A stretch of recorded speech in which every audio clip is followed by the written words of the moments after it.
ക്രിക്കറ്റിലാരുടെ ഫാനാണ്ടാ? പെത്തി. നീ ഗുസ്തിയിലാരുടെ ഫാനാണ്ടാ? പെത്തി. നീ കബഡിയിലാരുടെ ഫാനാണ്ടാ? പെത്തി. ഇനി വരാൻ പോണ 2 സിനിമകളാണ് പെത്തി പിന്നെ മോളിവുഡ് ടൈംസ്. അപ്പോൾ ഈ 2 സിനിമകളിലും 2 സിനിമകളിൽ അടുത്തടുത്തായിട്ടാണ് റിലീസ് വന്നേക്കണം. അപ്പോൾ ഈ 2 സിനിമകളിൽ പറയാനുള്ള കാര്യം ചോദിച്ചാൽ മോളിവുഡ് ടൈംസ് രണ്ടും ഡ്രീം അച്ചീവ് ചെയ്യാൻ പറ്റുന്ന സിനിമകളാണ്. മോളിവുഡ് ടൈംസിൽ നമുക്ക് സിനിമ പ്രേമികൾ ഭയങ്കരമായിട്ട് ഇഷ്ടപ്പെടുന്ന ഒരുപാട് മൊമെൻറ്റുകൾ മോളിവുഡ് ടൈംസിലുണ്ടാവും. മോളിവുഡ് ടൈംസ് ഗംഭീര സിനിമയെന്ന് തോന്നുന്നു. പിന്നെ നസ്ലിൻ്റെ കുറേ ക്ലീശകൾ സാധനങ്ങളൊക്കെ ഉണ്ടാവും. അതൊന്നല്ല, നമുക്ക് എന്തായാലും 5-ാം തീയതി പോയി കണ്ടു നോക്കണം.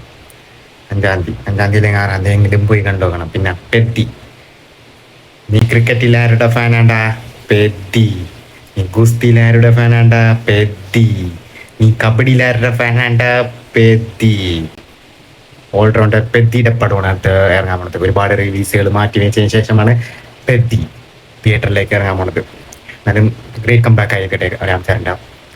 RRറിന് ശേഷം അത്രയും നല്ല പടങ്ങളൊന്നും വരാത്ത ഒരാളാണ് രാം ചരൻ്റേത്. ഗ്രേറ്റ് കംബാക്ക് ആയിട്ട് ഞാൻ മെയിനായിട്ടാണ് അത് പോകുന്നത്. ജാൻവി കപൂറിനെ കാണാനായിട്ടാണ് മെയിനായിട്ട് പോകുന്നത്. പിന്നെ അതിൽ ശ്രുതി ഹാസൻ ഏതോ ക്യാമിയോ ആയിട്ട് വരുന്നുണ്ട്. അതിനെ കാണാൻ പോകണം. എന്നാലും അതിൻ്റെ പോസ്റ്ററൊക്കെ കണ്ടപ്പോൾ ഗംഭീരമൊക്കെ തരുന്നുണ്ട്. പക്ഷേ ട്രെയിലർ കണ്ടപ്പോൾ കയ്യിൽ നിന്ന് വിട്ടുപോയി. എല്ലാ പ്രതീക്ഷയും വിട്ടുപോയി. നിൻ്റെ ആരുടെ ഫാനാണ്ടാ? പെത്തി.